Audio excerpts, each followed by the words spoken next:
All right, a very good afternoon to you. It is exactly 14:37. The Madlanga Commission adjourns briefly for a few minutes back at 10 to 3. Of course, you've been watching Vusimuzi Cat Matlala there. He has now concluded with his testimony.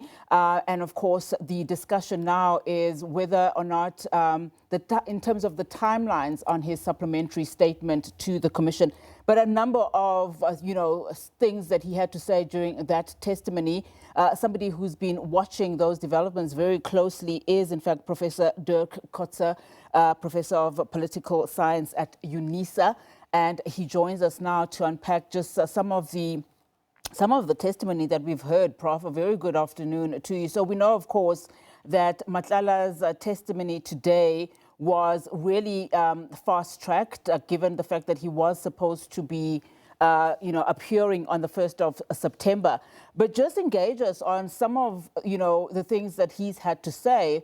Of course, again, today, a number of, testimony came out of former ministers of police and, of course, Minister Mchunu, that relationship with Brown Mokgosi, as well as a relationship with Brown Mokgosi and former police minister Bheki Cele. Just your take on just how well entrenched Brown Mokgosi was in these engagements. Of course, Cat Matlala could not exactly give testimony around whether or not Brown Mokgosi did, in fact, have, police minister now suspended Mchunu's counsel, as to say, but he does believe that Brown Mokgosi really used him.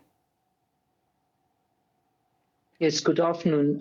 I think what we've heard this morning is a mixture of many things, starting first with the procedural matters and the fact that Cat Matlala is at the same time involved in a court case, actually two, according to him, and that it has a very strong impact now on, and as we listened now, about the procedural matters and the additional statement that he must submit.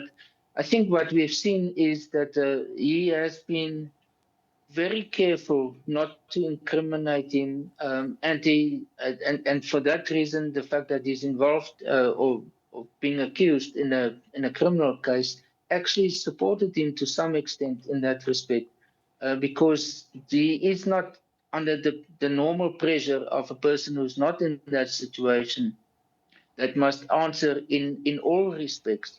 And I think the Commission is also, and as well as the evidence leaders, are cautious that they don't transgress into the area of that will be covered or will be included in the court case of his. I think what he has presented to us is evidence, but one got the feeling that he is not speaking freely, that he is very calculated in the way in which he presents his evidence, that he does not incriminate himself or expose himself as well as the persons he was talking about. A lot of the matters that were raised today have been presented to the Commission in different forms earlier on, also by other evidence, by other witnesses. And I think, for example, Brown Mokgosi is a good example of that. But it's important that the minister, Mchunu, will have to come back to the Madlanga Commission in what they call phase 3, the final phase of it, in order to respond to this. So it's now a question of who of them are presenting information to the Commission which is not compromising the other persons that they are talking about. And I think this is the very cautious approach, therefore, of Cat Matlala that we've seen up to date. Yeah. Yes, it did expose some aspects of it, but it is not the bombshells that we all were actually looking for. Yeah. Just on the PKTT as well, I mean, some of the testimony that he made mention of was that, and you're right, Prof, because, some of the testimony we'd heard before, but he did say, that former police minister Bheki Cele told him that Police Minister Senzo Mchunu wanted to remove a crime intelligence head, Dumisani Khumalo, and replace him with Faraz Khan. He also said that he did suspect, just also with his engagements with Brown Mokhosi, that, there were dealings to try and get the PKTT out of the way. Yes, I think that part of the evidence is something which very much supports what in July last year what General Mkonasi was suggesting. And that is that there is a concerted effort in order to close down the PKTT, that it comes from the highest levels, that of the minister and also the former minister, Becket Cele. And that, the person that we've heard lately a lot about, and that is General Khan, that he is one of the really key persons in that process. So, and that it is in order to bring back, if one can put it in those terms, bring back the work that has been done by the PKTT back to institutions like crime intelligence. And then we know that within crime intelligence, there is also the different components there. Uh, the commander of crime intelligence, General Kumalu, versus the number two, General Khan, and that this, in a sense, was a contest of who of them will be able to control the crime intelligence in the end. So I think that's to some extent we saw some clarity in that respect. It will be interesting when the minister comes back to the commission, how he is going to present it, because he is to some extent now implicated even by Cat Matlala in this respect. Yeah, and just some of, the relationships with individuals that he's talked about. I mean, in the last while, he touched on relationships with several individuals, including businessman Steve Mutsumi, who gave him a loan of 5 million rand without any guarantees in place. He's also confirmed that he was also close with Northwest businessman Suleiman Karim, who also gave him a multi-million rand loan. I mean, we know exactly around Karim's statements and testimony before. He is a man that has not appeared again at the commission, even though, he has been given subpoena after subpoena. Now, that contradicts Karim's testimony, the 15 million, because you will recall that Karim had said that the loan amounted to 10 million rand. But similar to the Mutsumi loan, the conditions were not stringent.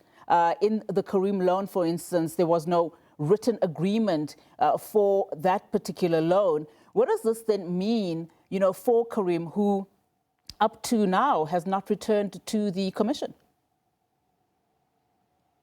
Yes, well, it obviously connects Karim directly to Cat Matlala.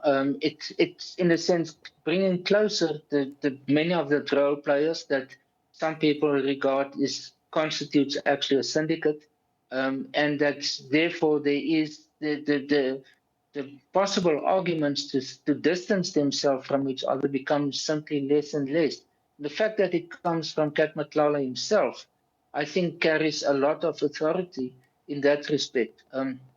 These other persons won't be able to say really that Cat Matlala was not telling the truth when he made these statements today. So, what General Mkonasi was saying on the 6th of July last year is that there are groups or syndicates of criminal nature that have infiltrated or become very close to the police. By and large, he actually confirmed it today. Not in the terms maybe the way in which we put it, but there's very little to say that, well, what he presented today is not a confirmation of General Mkonasi and General Kumalu and others presentations or evidence that they have presented to the commission. So I think all the evidence to some extent are now converging, that are coming closer to each other. What was interesting, and towards the end now, how they try to get the information out of Cat Matlala about the repayment of that big loan of 10-15 million rand. And how he was very much evasive, and how he basically said there's no evidence for that. The commission must find the evidence. He doesn't have the evidence. So I think this is the way in which we are going to see it for the foreseeable future, with the evidence that this additional statement that he must submit to the commission, it will also be not providing us sufficient information about connecting the dots, as we are used to say nowadays. Yeah. But it is the main threat of his evidence to a large extent confirms what is the narrative that has emerged at the Madlanga Commission by most of the different witnesses. Yeah, it's just under 3 minutes before the commission returns, Prof. They're, of course, returning at 10 to 3. I want to stay with that point, the fact that, of course, Matlala claiming self-incrimination privilege over these SABC healthcare tender. The discussion now, of course, when they return is whether or not they agree on that date for that supplementary, supplementary statement that he is to provide. But what are we likely to see, as you were saying, touching on some of the key issues that he might then, table in that supplementary statement? What are we likely to see, do you think, based on what we've already heard from him and just some of the information he was really at pains not to provide? Yeah, I'm not exactly sure what is going to be included in it. I suspect that the evidence leaders are going to give them again a list. The affidavit that he read this morning was largely a response to questions that I've given to him.